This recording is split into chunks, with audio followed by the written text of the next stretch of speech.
શ્રી ગણેશાય નમઃ. નમસ્તે મિત્રો, મારી યુટ્યુબ ચેનલ શ્રી કથામાં આપનું સ્વાગત છે. આજે આપણે ગણેશ ચોથના વ્રતની વિધિ અને તેમની વાર્તા સાંભળીશું.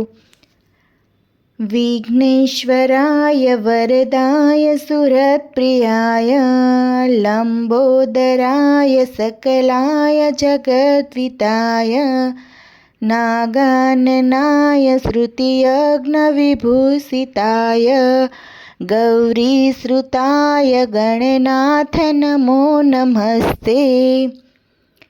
વિઘ્નહર્તા એવા ગણેશજી વાજતે ગાજતે આપણા ઘરે આવે છે. આપણે તેમની સ્થાપના કરીએ છીએ. ભાદરવા માસની અજવાળી ચોથે કરાતું આ વ્રત વિઘ્નહર્તા ગણેશજીનું છે. શ્રી ગણેશ સુખ સંપત્તિના દાતા છે. વ્રત કરનારે પ્રાતઃકાળે પવિત્ર બની શ્રી ગણેશનું સ્થાપન કરી લાલ કરેણના ફૂલોથી પૂજા કરવી. આ દિવસે ઉપવાસ કરવો અને શ્રી ગણેશજીને લાડુનો પ્રસાદ ધરાવવો. નૈવેદ્યમાં ધરાવેલા લાડુથી પારણા કરવા. એક ઘડામાં અન્ન ભરી ઘડાનું દાન કરવું. રાત્રે ભજન કીર્તન કરવું. વાર્તા. ભાદરવા માસની અજવાળી ચોથે ગણેશજી રિદ્ધિ સિદ્ધિ સાથે કૈલાસ જઈ રહ્યા હતા. આકાશ માર્ગે જતાં દુંદાળા દેવનું મુખ જોઈ ચંદ્ર હસવા લાગ્યો અને વિઘ્નહર્તા ગણેશજીની ઠેકડી કરવા લાગ્યા. આથી સદાય શાંતિને ધારણ કરનારા ગણેશજીને ચંદ્ર પર પારાવાર રોષ ઉપજ્યો. તરત જ તેમના મુખેથી શ્રાપ સરી પડ્યો. હે રાહુ કેતુના શિકાર ચંદ્ર, તારા રૂપ પર ગર્વ કરીને તું બીજાની ઠેકડી ઉડાવે છે. તેથી હું તને શ્રાપ આપું છું કે આજના દિવસે જે તારી સામે નજર કરશે તે વગર વાંકે આફતમાં પડશે. શ્રાપ સાંભળીને ચંદ્ર ધ્રુજવા લાગ્યા. શ્રાપ આપીને ગણેશ તો ચાલ્યા ગયા, પણ ચંદ્ર એટલો બધો ભયભીત થઈ ગયો હતો કે જઈને કમળમાં છુપાઈ ગયો.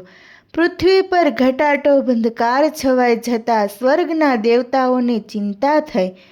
કેટલાક તો શ્રાપનું નિવારણ પૂછવા માટે બ્રહ્મા પાસે દોડી ગયા. વિગતે વાત સાંભળી બ્રહ્મા બોલ્યા, વિઘ્નહર્તા ગણપતિનો શ્રાપ કોઈ મિથ્યા ન કરી શકે.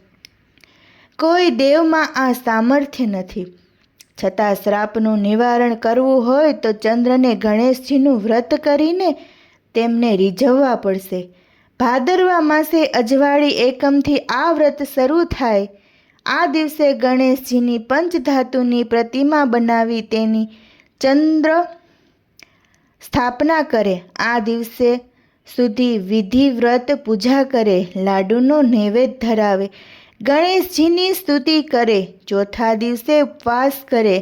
ચતુર્થીને સાંજે વાજતે ગાજતે મૂર્તિ જળમાં પધરાવે. તેમજ આ દિવસે બ્રહ્મા ભોજન કરાવી વસ્ત્રદાન કરે છે. તો આ વ્રતથી ગણપતિજીની જરૂર રીઝશે અને ચંદ્રને શ્રાપમાંથી મુક્તિ મળશે. ભાદરવાની અજવાળી એકમ આવતા ચંદ્રએ વ્રત શરૂ કર્યું. વ્રત પૂર્ણ થયે ગળગળા અવાજે ક્ષમા યાચના કરી. હે સર્વ જીવનું શુભ કરનાર સંકટ હરતા ગણેશજી, હું જાણીએ અજાણીએ તમારા દોષમાં આવ્યો છું. હે દયાના દેવ, દયા કરો, ક્ષમા કરો.